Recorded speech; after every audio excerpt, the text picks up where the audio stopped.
Hello everybody, I'm Noureddine and today's lesson is about relative pronouns and relative clauses. Relative pronouns are who, whose, whom, which, where, why, when.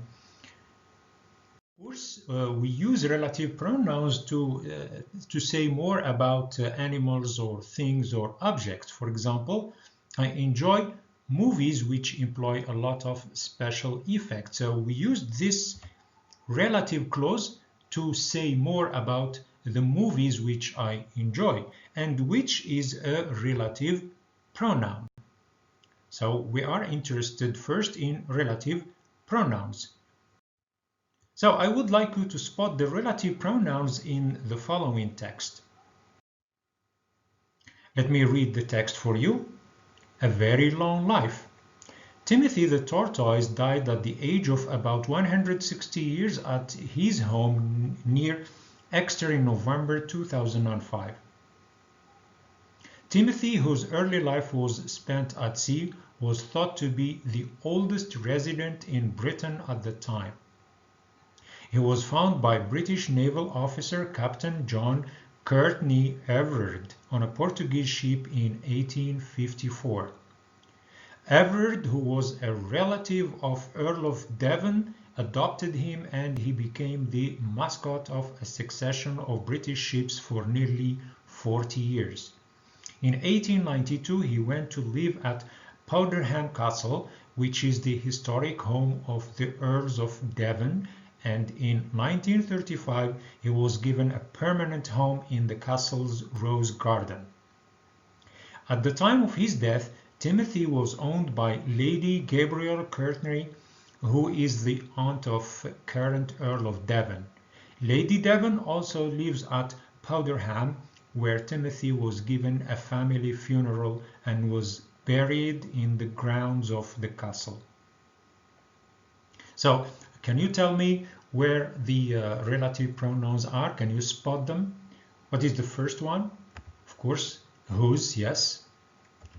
Second one is who. Third one is which. The fourth is who. And the last one is where. Now, what does each of the relative pronouns here in this text refer to? For example, who, whose. What does whose refer to? Of course, whose refers to Timothy. And who refers to Everard. Which refers to the castle, Powderham Castle. Then who, in the second paragraph of the body, refers to, yes, Lady Gabriel Courtney. And where refers to Powderham Place. So as you can see, whose is a possessive, and who refers to a person, which refers to the castle, which is a thing or object. Who refers to Lady Gabriel, which is a person, and where refers to Powderham, which is a place. Here are more examples. This is the woman. The woman lives next door. So in order to avoid repetition, we can link the two sentences using a relative pronoun. This is the woman who lives next door. Another example, this is the cat caught the mouse. So to avoid repetition, we can use the relative pronoun which. So this is the cat which caught the mouse. The last example, this is the boy and the boy's mother is a nurse. So to avoid repetition, of course, we can use the relative pronoun whose. This is the boy whose mother is a nurse. Of course, don't forget that we can use that instead of who and which. Okay? Remember also that who and that are used for people. Which and that are used for things and objects and animals. Whose is used when we have a possessive. And where is used for places, when is used for time, and why is used for reasons. Good. Now, are these statements correct or incorrect? Number one, we stayed in a hotel who had a beautiful garden. A hotel is not a person, so who is incorrect. So which is the correct relative pronoun? Number two, did I tell you about the film which we stayed? So the film which. It's a thing, so it's correct. Eric said a word whose I couldn't understand. The word whose. No, it's not a possessive, so it's incorrect. So we have to use which, the word which I couldn't understand. People who live in London are called Londoners. It's not a possessive, so it's not correct. So people are persons, so it's incorrect. So we have to use who. The poems which Mark writes are very hard to understand. Poems are things, so which is correct. Here is the address which you wanted. Address is a thing, so it's correct. The lady which parked her car outside is Spanish. The lady or the woman is a person, so which is incorrect. So the correct relative pronoun is who. That is the kid which mom works in the library. Now the kid possesses a mom. He has a mom. So here we have to use whose, yes. The policeman helped the man whose car broke down. So the man owns a car, the man has a car, so it's a possessive. Whose is correct. I'd like to meet the author who wrote that book. Author is a person, so who is correct. Okay, so you can come back to this exercise and press pause and read it again if you would like to. Here is another exercise. In this one, I'd like you to choose the correct relative pronoun from the list given. Number one, the man whose which waved me is my next door neighbor. So the man, of course, is who. Yes. The police are looking for a man whose which car is black. So the man possesses a car, the man has a car, so it's whose. We use whose for possessives. Unemployment is the reason many people emigrate. The reason why. Yes, usually with the reason it's a why.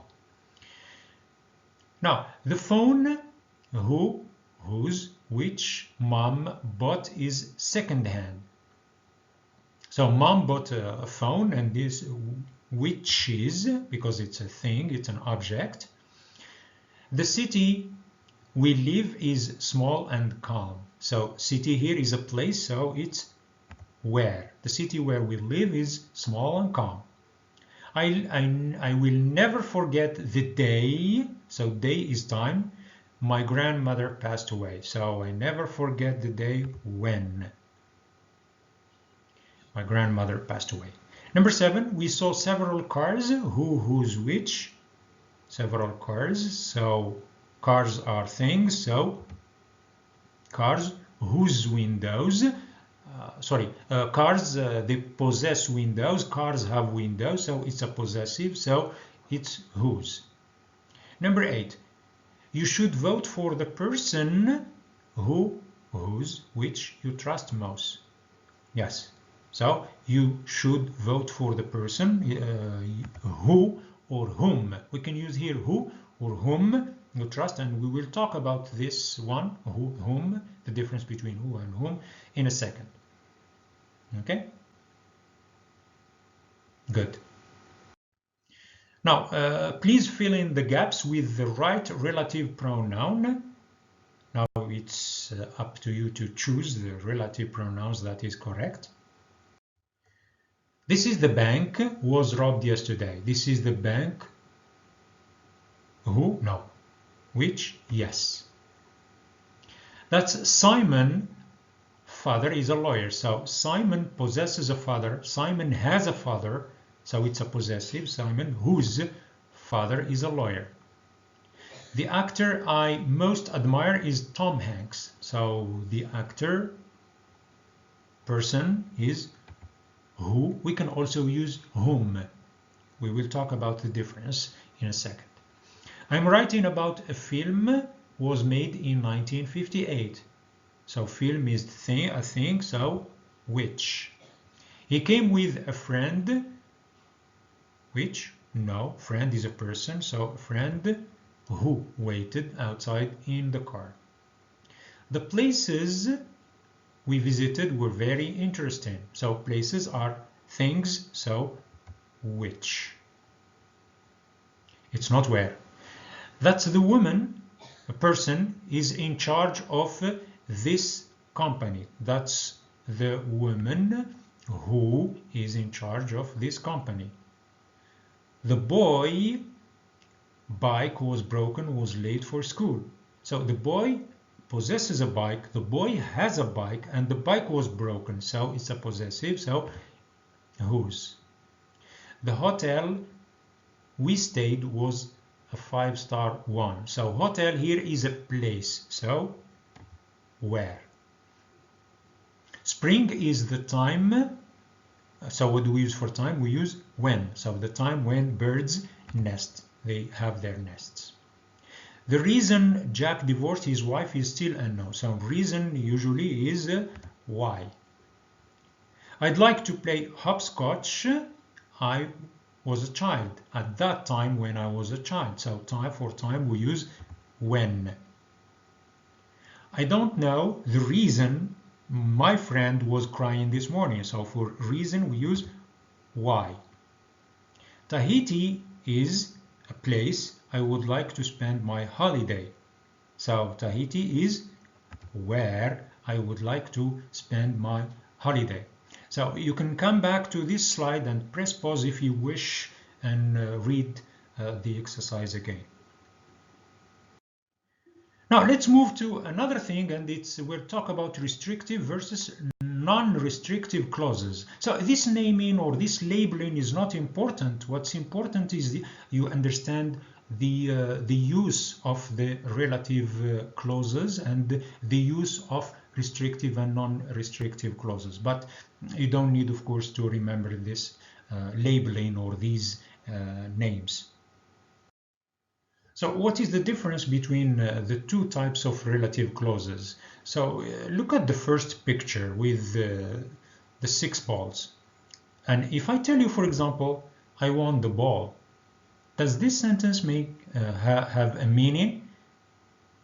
It doesn't have a meaning, meaning the sentence is not finished. So if I tell you, I want the ball, you will ask me, which ball? But if I tell you, I want the ball which is red. Now the sentence has a meaning. So this sentence, which is red, is a relative clause, and it's very necessary. It's necessary and it's important. And we call this sentence, we call it a restrictive relative clause. And it is essential to the meaning of the sentence. Okay? Because it draws our attention to the red ball. Now, what about the second one? Look, if I tell you, I want the ball. Okay, we have only one ball, so this sentence has a meaning. Okay, so, but if I say, I want the ball, which is red. So this which is red just gives additional information. So, and we call this a relative clause, we call it non-restrictive relative clause, because it gives additional information about the particular ball. And of course, there are no other balls to refer to. But one thing is that we use it between commas, or a comma and a full stop. Okay? Another example of a restrictive and non-restrictive clause. For example, her son who is a dentist lives in Casablanca. So if we say her son who is a dentist lives in Casablanca, this means that the lady has more than one son, and maybe 2, 3, 4, okay, and just one of them is a dentist, okay. So the sentence "who is a dentist" is essential to the understanding of the sentence, and it is not separated with commas because it's important, okay. But if we say her son, who is a dentist, lives in Casablanca. Her son, comma, who is a dentist, lives in Casablanca. So this sentence, who is a dentist, between two commas means that the lady has just one son, and who is a dentist just gives additional information. So it is not essential to the understanding of the sentence, and it is often separated with commas or a comma and a full stop if it is at the end of a sentence.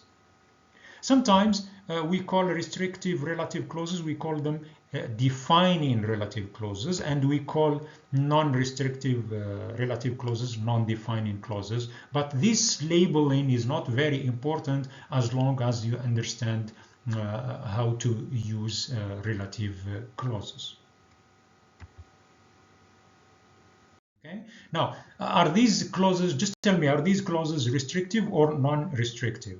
Very simple. For example, number 1, Mr. Richard, who is a taxi driver, lives on the corner. So is it restrictive or non-restrictive? Of course, it's between two commas. It gives additional information, so it's non-restrictive. Number 2, the girl that borrows my books is an avid reader. That borrows my book is not between two commas. It's very essential to the understanding of the meaning of the sentence, so it's restrictive.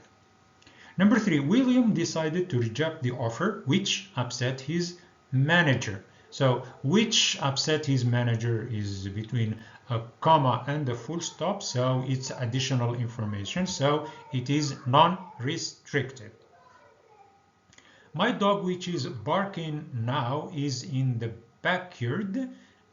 Which is barking now is between commas, so it gives additional information, so it is non-restrictive. The car whose sunroof is open is my uncle's. So whose sunroof is open is between commas. It gives additional information. It's non-restrictive. Number 6, what did you do with the money which your mother lent you? So no commas. Which your mother lent you is essential to the understanding of the sentence. So this sentence is the restrictive. Sorry. Number 7, the last one, the soccer player who scored the goal is from Liverpool. Who scored the goal is essential to the understanding of the sentence. It's not between two commas, so it is a restrictive relative clause. Okay, great, good. I told you earlier that we would talk about the difference between who and whom. Look at these sentences. Look at the first one. The man who met her was a spy, and the man whom she met was a spy. In the first sentence, who is followed by verb, and in the second sentence, whom or who is followed by she. She is a subject of the verb met. So when do we use whom instead of who? Okay, by the way, we can use both. So we can use whom when who is an object. And when is it an object? When it is followed by another subject and a verb. And by the way, here whom is very formal, while whom is a little bit informal. Okay? So, can we use here who or both who and whom? Look at the first one. I can't remember whom told me. So which one is correct here? Is it who or both who and whom? Look, it is followed by a verb. So who is the subject? It's not an object. So, of course, we use only who. But in the second sentence, this is the man who the project depends on, whom the project depends on. So who is followed by an object. So sorry, is followed by the subject of the verb depend. So both are correct. Who, the project, whom the project depends on. What about number 3? Sarah knew 2 of the boys whom mugged her. So who is followed by a verb. So who is subject. So of course we use only who. I don't know whom she means. So who here is followed by the subject of the verb mean. So both are correct. Who she means, whom she means. Number 5. We all know whom pulled that prank. So who is followed by verb. So when it is followed by verb, meaning that who is the subject. So we use only who. Number 6, the last one, they hired the man whom we interviewed last week. So which one is correct? Who or both? Who and whom? Of course both, because who is followed here by the subject of the verb interview, so who is the object. Okay? Now, sometimes we can omit the relative pronouns, meaning we can delete them. We don't use them. When don't we use them? When do we delete them? We delete the relative pronoun who, which, whom, why, when the relative pronouns is the object of the clause. When it is the object of the clause. And when is it the object of the clause? When it is followed by another subject and verb. For example, this is the house which Mary bought. Look at which is followed by a subject and a verb. So which here is object. So we can delete, we can omit the relative pronoun. But in the sentence, this is the house which caught fire, which is followed by a verb. So which is subject, it's not object. So it's unnecessary. We cannot delete it. We cannot omit it. Okay? Understand? Let's see. Let's do an exercise. So he's the man whom I told you about. Can we say he's the man who I told you about? Yes, because it is followed by the subject of the verb told. That's the car which John wants to buy. Can we say that's the car John wants to buy? Certainly, because which is followed by the subject of the verb want, and which here is object. Number 3, she was the person who saw it first. Can we say the person saw it first? No, because who is followed by a verb, so it is subject. So it's necessary. The email which Mary sent didn't reach everybody. So can we say the email Mary sent? Yes, which is followed by the subject of the verb send. The flight which we were supposed to take was cancelled. Can we say the flight can we say the flight we were supposed to take was cancelled? Certainly, because which is followed by the subject of the verb to be. Nothing that she does shocks me. Nothing she does shocks me. Correct? Yes. That is followed by the subject of the verb do, so that is the object. Mom is the one who cooks well. Mom is the one who cooks well? No. Yes. So because who is the subject? That's the house which was on fire last week. That's the house was on fire? No. Because which is followed by verb. There is no one whom you can trust more. There is no one you can trust more. Yes. Whom is followed by the subject of can trust. Number 10, he is the player who scored the winning goal. He is the player scored? No. Who is the subject? Yes, it's necessary. Good. So you can press any slide if you wish and come back to read it and look at it again at your pace. Thank you and good luck.